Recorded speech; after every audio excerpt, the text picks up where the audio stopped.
આ જમવાનું ક્યારે બને છે?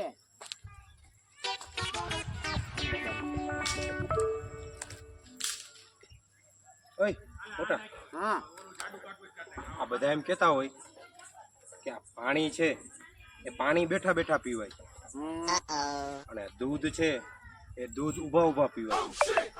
તો સાચી તો વાત છે, એમાં ક્યાં ખોટું છે? એલા ખોટું એમાં નથી. તો હું વિચારું છું કે આ આપણે ચા બનાવી તો એ ચામાં તો પાણી અને દૂધ બેય આવે, તો પછી ચા કઈ રીતે પીવાની?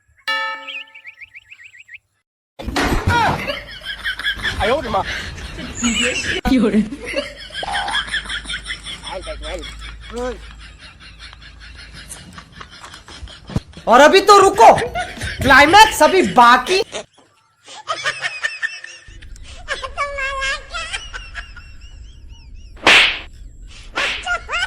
ક્યાંથી તોડાવો છો મોટા ઉપાડી?